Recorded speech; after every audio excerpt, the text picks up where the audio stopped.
L'amélioration de la filière bois au Gabon est en marche à travers la signature d'un partenariat entre le ministère de la Forêt et celui de la promotion des petites et moyennes entreprises. C'est le sommaire, dans quelques secondes, les détails. Bonsoir à tous, l'information, c'est d'abord du côté de Port-Gentil que nous allons la chercher après des travaux bâclés sur l'axe menant au quartier 3 Filao. Cette voie de communication se retrouve à nouveau dans un mauvais état. Depuis le retour des pluies, les nids de poules ont refait surface au grand désarroi des usagers. Retrouvons nos confrères de Média Plus dans ce reportage. C'est en début de saison sèche, précisément en juin dernier, que le maire de Port-Gentil procédait aux travaux de reprofilage de l'axe routier 3 Filao, bouchant les énormes nids de poules qui s'y trouvaient, compliquant ainsi le trafic sur cette voie. Une action qui laissait déjà les riverains perplexes compte tenu de la qualité des travaux effectués. Je pense que pour moi c'est un effet d'annonce parce que d'ici peu de temps, il y aura la pluie. Après cette pluie, c'est la poussière. Avant même ça là, les bars qui sont aux alentours, d'ici 2 jours, les gens ne vont plus boire ici là. Est-ce qu'ils vont mettre le goudron? Point d'interrogation. Est-ce que c'est ça là? C'est la mairie qui fait, alors que la mairie n'a pas des engins appropriés pour faire ce genre de boulot. Donc ils doivent amener la société appropriée pour faire ce genre de travaux. Comme prédit, c'est déjà le retour à la case départ, à peine quelques rosées tombées sur la cité. Toutefois, la saison de pluie étant déjà là, difficile d'entreprendre quoi que ce soit à l'heure actuelle, si ce n'est l'année prochaine à la même époque. Les choses dans ce pays fonctionnent de la sorte. C'est normalement, au lieu de rembler, il devait d'abord creuser les canalisations pour évacuer l'eau, pour que lorsqu'il y a de la pluie, l'eau est évacuée. Mais l'eau est stagnée forcément avec le passage des voitures. Ça se gâte. Vu que la saison de pluie a commencé, je pense qu'il est maintenant tard d'effectuer des travaux. C'est des choses qui devaient se faire pendant la saison sèche. La saison sèche dure au Gabon 3 mois. Alors en 3 mois, je pense qu'ils auraient fait tout ça. C'est le manque de volonté en fait. Ce n'est pas les moyens qui manquent, mais c'est le manque de volonté. En attendant une nouvelle initiative de la part de la municipalité, les usagers sont contraints d'endurer la situation jusqu'à nouvel ordre. Entre-temps, dans le 4e arrondissement, au quartier Matanda, toujours à Port-Gentil, la mer se rapproche progressivement des habitations, une situation due, entre autres, à des mauvaises pratiques des riverains. Retrouvons à nouveau nos confrères de Média Plus. Les eaux se rapprochent de plus en plus des maisons qui se trouvent à quelques mètres de la côte au quartier Matanda, dans le 4e arrondissement de la ville de Sable. La dégradation de cet environnement serait due à certaines mauvaises pratiques. Maintenant, c'est plus beaucoup maintenant. Avant, ça vient, mais maintenant, là, c'est beaucoup. C'est maintenant beaucoup. C'est pas d'aujourd'hui, on l'observe très bien même. Et en plus, avec le sable qu'on retire, je sais pas si vous voyez, juste à côté là, et ça n'arrange pas les affaires. C'est dangereux de creuser et de draguer, parce que je ne sais pas qui drague là depuis pratiquement 2 ans. Ça drague, mais c'est dangereux pour la ville parce que c'est une ville qui est au même niveau que la mer. Donc, c'est pas exclu qu'avec le temps, nous voyons le dérèglement climatique, c'est pas exclu qu'avec le temps, nous ayons des catastrophes. Selon ce dernier, les riverains du quartier Irini-Congo ont également une part de responsabilité. Là où je suis, même ma chambre, l'eau rentre. Partout, quand le jour l'avion reste au salon, on enlève même les coussins, on reste quelque part, ça pas encore. Et puis il faut avouer que ceux qui habitent dans la zone ne ratent pas une occasion de racler le sable pour soit rembler leur terrain, soit pour construire, monter des murs. Je sais que par le passé, le maire Kassa du 4e arrondissement s'est impliqué, vraiment il faisait des rondes, il venait, il surveillait, il taxait même des amendes, mais il serait souhaitable que cela se perpétue dans le temps parce que c'est très dangereux. C'est vrai, je comprends, la tentation est grande, il y a le sable à côté et puis quand quelqu'un veut monter son mur, il est tenté de prendre du sable pour l'utiliser, mais il faudrait vraiment que les autorités veillent, les autorités municipales veillent pour que cela ne se produise plus. L'érosion très avancée de cette partie de la côte de Matanda devrait attirer l'attention des plus hautes autorités avant que le pire n'arrive. De retour à Libreville et sur un tout autre plan, dans le cadre de la poursuite des efforts du gouvernement dans la lutte contre la vie chère, le ministère de l'économie a publié récemment la nouvelle Mercurial. Si la baisse des prix n'est pas visible de tous, des sanctions à l'endroit des commerçants véreux sont tout de même prévues. Pierre Parfait, Mbadikoum. Le 10 juillet dernier, le gouvernement acte ses efforts dans la lutte contre la vie chère en publiant via le ministère de l'économie la nouvelle Mercurial soumettant 167 produits importés de consommation courante au régime de blocage et de liberté contrôlée des prix au stade de gros, demi-gros et de détail. 9 catégories de prix sont concernées, parmi lesquelles viande, volaille, poisson, boîtes de conserve, riz, pâtes alimentaires, produits laitiers, huile et graisse. Cela devrait être un ouf de soulagement pour la population au pouvoir d'achat réduit. Mais sur le terrain, cette diminution n'est pas visible de tous. Comme la dernière fois, on a parlé à la télé que on va baisser les prix sur le marché. C'est pas vraiment ça sur le marché. Donc, il y a des endroits où on a cassé, il y a des endroits où on n'a pas cassé. Pourtant, le gouvernement ne badine pas avec cette baisse de prix. Il prévient, tout contrevenant au présent arrêté sera poursuivi conformément aux textes en vigueur en République gabonaise en matière de prix, concurrence et consommation. Que les responsables en charge de veiller à l'application de la Mercurial fassent correctement leur travail, car il en va de l'autorité de l'État. Que les consommateurs sachent qu'ils sont complices de cette situation en acceptant d'acheter à n'importe quel prix. La Direction générale de la concurrence et de la consommation informe qu'un numéro vert gratuit, le 8085, est disponible de 7h30 à 18h les jours ouvrables et que par ce même numéro, les opérateurs économiques peuvent dénoncer les comportements répréhensibles de certains agents de l'État. Je vous l'annonçais déjà en titre, l'on se dirige vers une amélioration de la filière bois à travers la signature ce matin du partenariat qui vient compléter la convention signée quelques mois plus tôt entre les ministères de la Forêt, de la Mer et de la promotion des PME chargés de l'insertion des jeunes. La signature de ce partenariat s'est faite en présence du ministre Biendi Manganga Moussavou et le directeur général de l'Agence nationale de la promotion des investissements. Mais tout ceci en présence également de nos reporters Arnon Babokong et Bertrand Koumileka. C'est un espace d'incubation dans la filière bois qui s'est matérialisé ce matin à l'occasion de la signature du partenariat en complément de la convention d'assistance de renforcement des capacités des jeunes promoteurs gabonais dans le secteur de la transformation du bois signée le 24 juillet 2017 dernier entre les ministres de la Forêt, de la Mer et de l'Environnement et de la promotion des petites et moyennes entreprises chargées de l'entrepreneuriat national et de l'insertion des jeunes.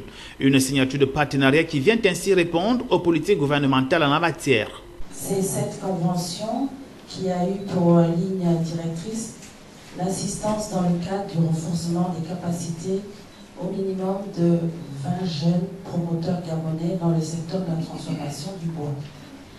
C'est dans cette optique que cette convention s'est inscrite dans le champ d'application du programme d'appui à l'initiative Gabon Vert pour la transformation de la filière bois financé à hauteur de 119 792 920 et qui visera via l'ANPI à incuber et renforcer les capacités des jeunes promoteurs gabonais afin de saisir des opportunités d'investir dans la filière.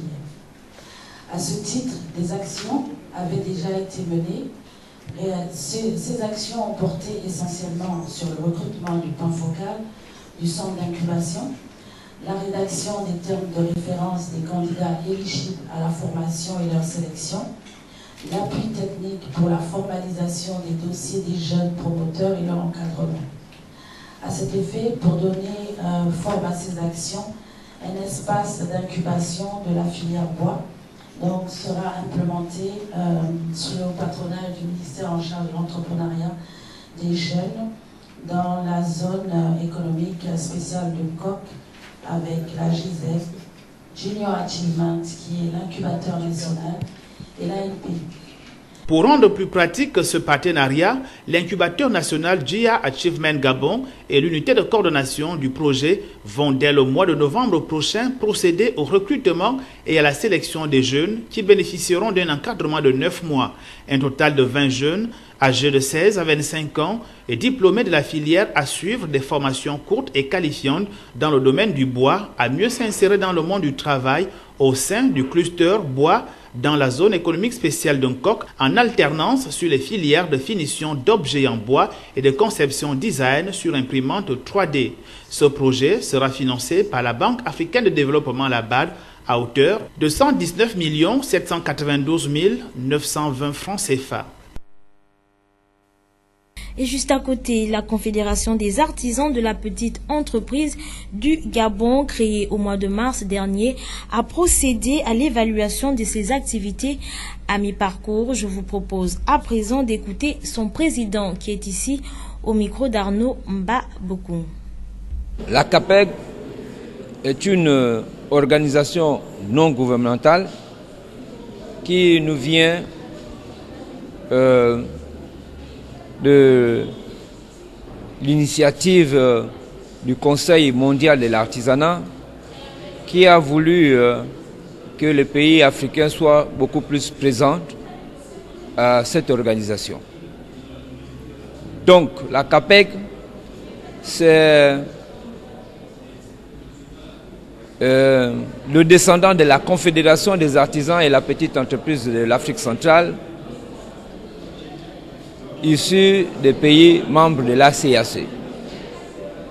Ici au Gabon, cette confédération a pour objectif la mise en place d'un réseau de fédérations qui se chargeront d'harmoniser les activités de l'artisanat en République gabonaise et de la petite entreprise. Cette confédération a été mise en place depuis le 31 mars 2017.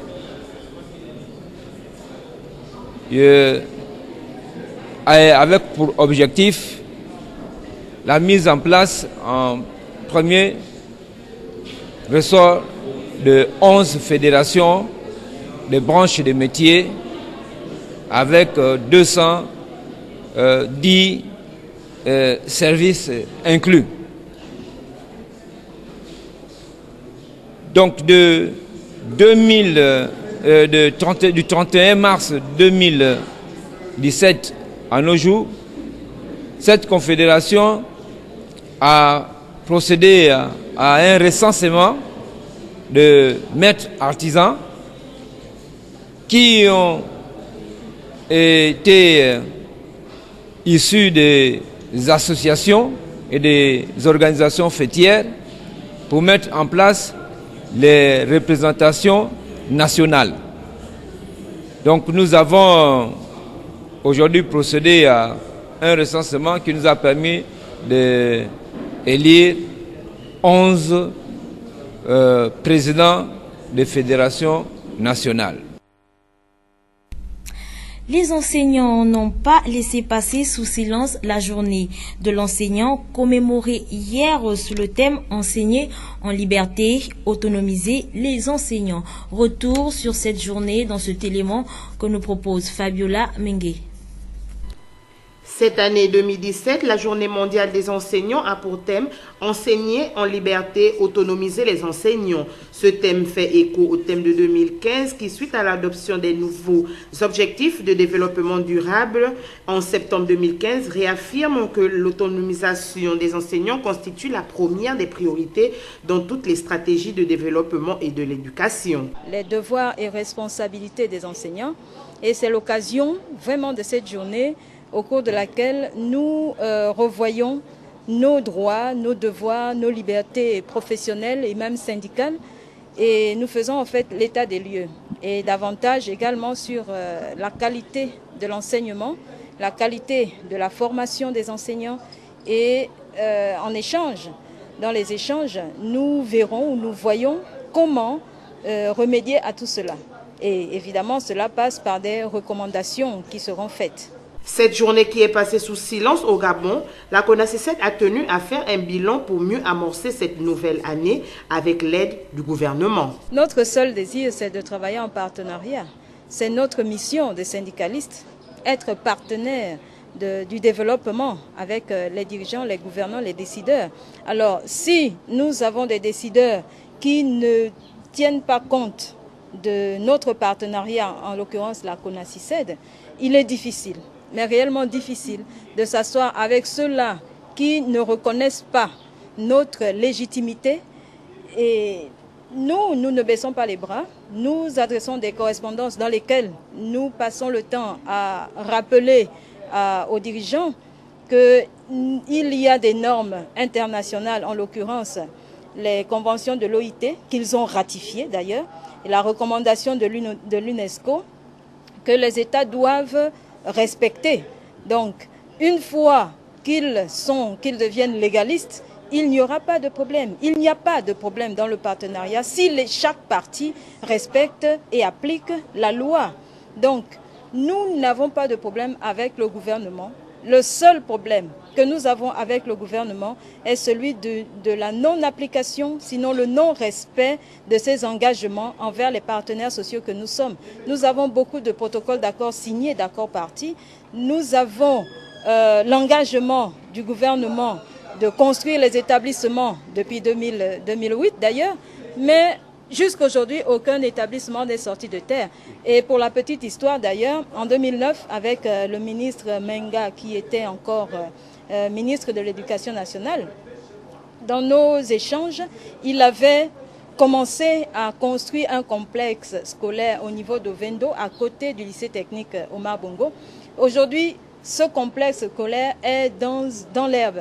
Ce chantier, nous le rappelons toujours au gouvernement. Les bâtiments ont commencé de sortir de terre, mais continuer, terminer cette construction pour le bien de la nation. Il n'y a pas de raison qu'un ministre de la République puisse commencer à construire des établissements et que jusqu'aujourd'hui, depuis 2009 jusqu'aujourd'hui 2017, ces structures sont toujours en chantier, dans l'herbe. Donc, vous voyez que c'est une volonté manifeste de nos dirigeants de ne pas vouloir donner à notre nation une éducation de qualité et à revaloriser l'enseignement dans... Espérons que toutes les conclusions prises pendant cette journée soient une ambition manifeste de régler les difficultés du secteur éducation et que le gouvernement, pour une fois, joue leur partition. C'était également l'occasion pour ces éducateurs de revenir sur l'importance accordée à cette journée. Nous les écoutons toujours au micro de Fabiola Mengue. Parce que nous écrivons beaucoup, mais ces propositions ne sont pas prises en compte. Lorsque nous signons des protocoles d'accord, deux ou trois propositions. Nous avons fait par exemple des propositions de l'annulation de l'approche par les compétences depuis 2009. Nous avons demandé l'évaluation. Il y a eu 2 évaluations qui ont échoué et pourtant des fonds ont été débloqués pour que ces évaluations soient faites, mais rien n'a été fait. L'année dernière encore, nous avons travaillé dans ce sens pour évaluer cette approche par les compétences et aboutir à une décision, soit l'annulation, soit l'amélioration. Mais aujourd'hui, rien n'est fait. On n'en parle même plus. Mais l'approche est toujours là. Les manuels sont toujours vendus, les super, avec toutes les lacunes qu'on a remarquées, mais c'est en vente, c'est officiellement en vente, alors qu'au départ, ce sont des manuels qui devaient être gratuits et renouvelables, parce que ce sont des situations qui ont été conçues en 2002, renouvelées en 2003, et jusqu'aujourd'hui, ce sont les mêmes situations d'apprentissage. Donc il est temps, on l'a proposé, que l'enseignant soit lui-même au centre de la conception, avec une formation de qualité. Nous avons proposé également, heureusement aujourd'hui, le ministre actuel a abrogé l'harmonisation des coefficients au premier cycle du secondaire. Nous avions proposé justement que cette réforme ne soit pas prise en compte parce qu'elle était inopportune. Vous voyez qu'on a perdu toute une année, 2016, avec cette réforme inopportune, mais on n'imagine pas les dégâts intellectuels que cela a causé dans l'intellect des élèves. Alors aujourd'hui, cette proposition a abouti. Le ministre a compris le bien fondé de l'annulation de cette réforme et nous avons salué cette décision. Donc, les propositions, il y en a, mais il faut dire qu'elles ne sont pas prises en compte par les dirigeants. Un mot de santé pour la poursuite de ce journal avec le SINAPSA, syndicat national des personnels de santé et assimilés, qui poursuit son activité de protestation suite aux promesses non tenues par le gouvernement, au nombre desquelles la prime d'incitation à la performance. Après une assemblée générale tenue devant le ministère du Budget, voici ce qui en ressort. Il s'agissait justement de continuer notre activité de protestation contre le pharisaïsme gouvernemental actuel, c'est-à-dire que le gouvernement de la République nous a fait un certain nombre de promesses quant au paiement de la PIP et le règlement d'un certain nombre de différends au niveau de notre secteur. Mais malheureusement, il y a de cela 3 mois, le budget excelle toujours dans le mensonge, dans de faux rendez-vous. Et il était question pour nous, dans le cadre du secteur santé, de nous retrouver au niveau du budget afin de prendre une décision ferme. Donc lorsque nous sommes arrivés le matin, nous avions été reçus au secrétariat général du budget. Et là encore, il nous laisse entendre évidemment qu'il y a de nouvelles autorités qui ne sont pas encore installées et par conséquent on devait attendre. Alors nous avions tout simplement dit qu'au Gabon, et de par vraiment cette décision des autorités du budget, nous nous sommes dit qu'il n'y a pas continuité du service public de l'État. Simplement parce que l'ancien qui était là et le nouveau était justement au niveau du budget. Donc ils ont connaissance de notre dossier et par conséquent, comme conclusion par rapport à notre Assemblée générale, nous avions décidé de poursuivre dans quelques jours la fermeture totale des structures sanitaires sur toute l'étendue du territoire national. Parce que nous avons en place aujourd'hui un gouvernement du mépris. Un gouvernement qui excelle dans un banditisme politique vraiment obstiné. Donc nous ne pouvons plus l'accepter. Nous sommes là justement pour pousser le gouvernement à considérer tous les agents publics de l'État, à mettre tous les agents publics de l'État au même niveau.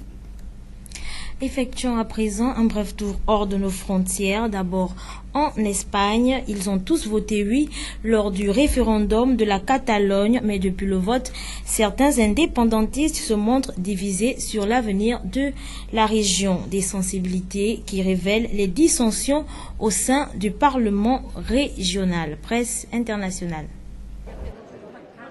C'était en juin dernier.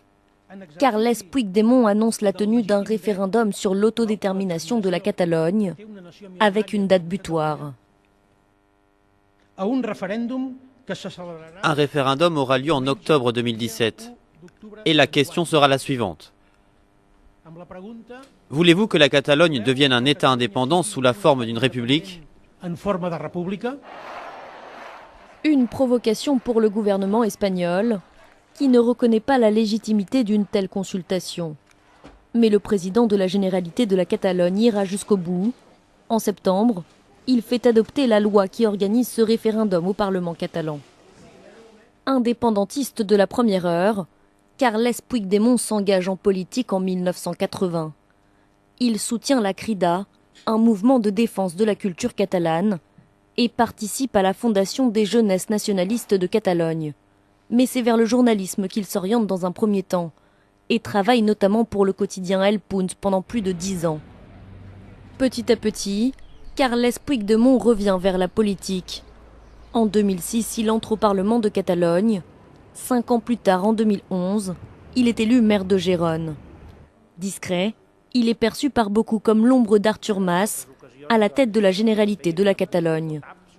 Mais ce dernier, mis en cause dans des affaires de corruption, n'est pas réinvesti par son parti en 2016.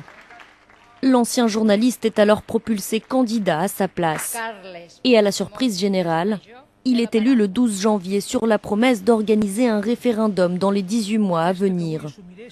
À 2 mois près, Carles Puigdemont a donc tenu parole. Aux États-Unis, l'on a découvert que plusieurs armes du tueur de Las Vegas étaient équipées d'un boomstock, un mécanique permettant aux armes semi-automatiques de tirer en rafale. Les autorités américaines envisagent désormais de réglementer l'usage de ce mécanisme. Presse internationale. Tirer des centaines de coups de feu par minute. C'est ce que permettent ces appareils appelés bump stocks. Le fusil semi-automatique légal dans le pays devient ainsi un fusil automatique qui lui est illégal. Plusieurs de ces bump stocks ont été retrouvés dans la chambre d'hôtel de Stephen Paddock, le tireur de Las Vegas. La NRA, le très puissant et inflexible lobby américain des armes à feu, est sorti de son silence et a, chose rare, admis que ces mécanismes devraient être davantage contrôlés. La NRA estime que les appareils conçus pour permettre aux fusils semi-automatiques de fonctionner comme des fusils automatiques doivent être soumis à des régulations supplémentaires. L'administration Trump, farouche défenseur du deuxième amendement, a elle aussi accepté d'ouvrir le débat. Un appel également relayé par les républicains. Les armes automatiques sont illégales depuis plusieurs années. Il semble que cela permette de contourner cette loi. Bien sûr, nous devons nous pencher sur la façon de faire respecter cette loi pour que les armes automatiques soient bien bannies. De leur côté, les démocrates veulent aller plus loin. Il faut faire bien plus. Nous avons demandé au chef de file des Républicains la création d'un comité sur les violences par arme à feu. Il faut agir maintenant. Nous ne nous défilerons pas. Nous avons dit aux familles que des décisions seraient prises. Tous les verrous semblent donc levés pour que des restrictions supplémentaires soient votées. Une victoire pour certains. Mais en ciblant le débat sur les bump stocks, la National Rifle Association espère surtout éviter un débat plus large au Congrès sur le contrôle des armes à feu.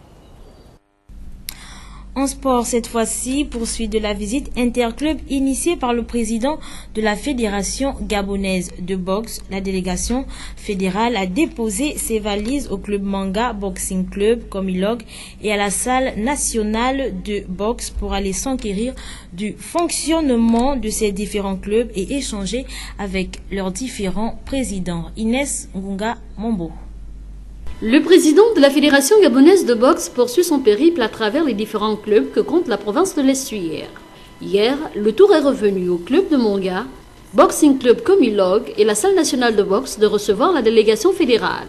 Parce que la boxe est un sport promotionnel qu'il est important que chaque club ait un équipement adéquat pour que tous les boxeurs aient les mêmes chances de réussite. Nous sommes très honorés que la fédération s'intéresse à nos activités.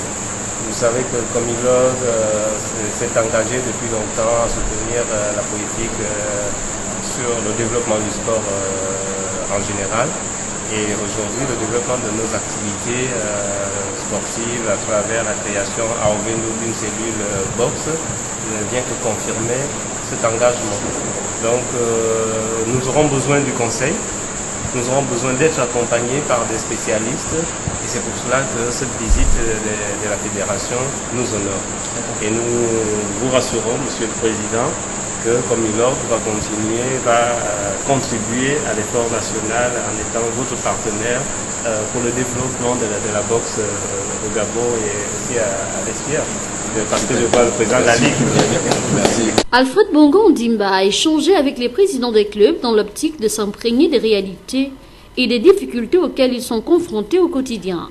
Monga a un potentiel énorme.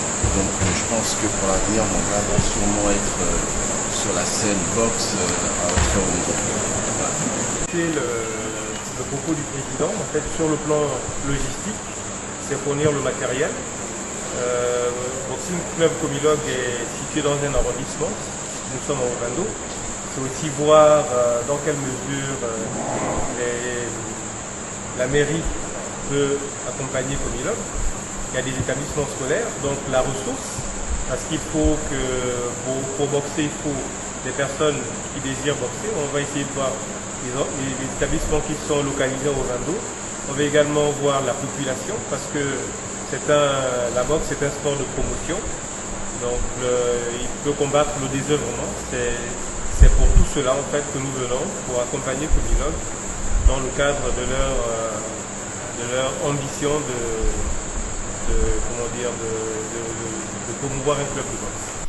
L'instance fédérale compte mettre au centre de ses priorités la formation des athlètes et du staff technique pour espérer les résultats positifs au terme de la saison 2017-2018. Cette étape s'est déroulée sans anicroche. Place à présent à l'expression libre. La femme doit-elle participer à la dot? En d'autres termes, la femme doit-elle donner de l'argent à son mari pour sa dot? Allons-y découvrir ce que pensent bon nombre de compatriotes. Ouais, pourquoi pas? Elle peut être participée à sa dot. Je crois que aujourd'hui la femme travaille, l'homme travaille, elle peut aider son mari à l'épouser. Je crois que c'est pas un drame. La femme doit-elle participer à la dot? À mon humble avis, je pense que oui. Oui, pourquoi? Parce qu'on voit du principe que le mariage, c'est deux êtres, donc monsieur et madame. Maintenant, s'il advient que madame ait aussi des moyens comme son mari, bon, moi je vois pas pourquoi elle ne pourrait pas participer. Et encore, je veux essayer d'enrichir en disant simplement que l'amour c'est deux.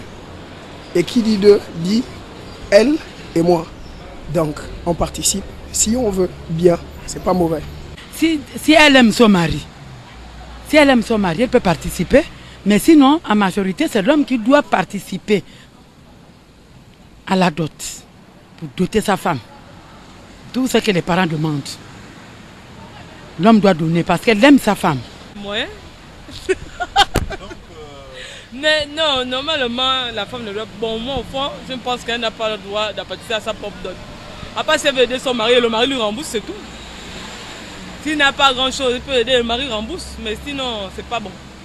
C'est l'homme qui doit faire tous les efforts. Il s'arrange à avoir l'argent de sa dot et tout, et tout, et tout. Évidemment que je peux un peu parler en connaissance de cause par rapport à la crise aujourd'hui. Le contexte actuel voudrait qu'en principe, les deux partenaires s'unissent pour la réalisation du projet. Et sur cette base, je peux dire que oui, la femme peut participer, peut aider son mari. Je suis une villageoise. Je suis née au village. J'ai grandi au village. Quand on dotait notre mère, est-ce que notre mère donnait l'argent à leur mari d'aller la doter? Parce que tout ça là, le monde a changé. Ça n'existe pas. Qu'une femme, elle va donner l'argent à son mari d'aller la doter. Donc tu dotes toi-même. Si l'homme a pris la décision de se marier une femme, lui-même il doit préparer en conséquence. Si tu décides aujourd'hui que je vais me marier, tu dois préparer avant d'aller se présenter. Ça n'existe pas. Parce que nous sommes maintenant, le monde a bouleversé. Mais avant, ça ne se faisait pas. Comment une famille va participer à ça d'autre? Vous trouvez que c'est normal? À chacun son avis sur la question. Le débat se poursuit chez vous. Sur ce, nous refermons cette page d'information. Bon week-end à tous.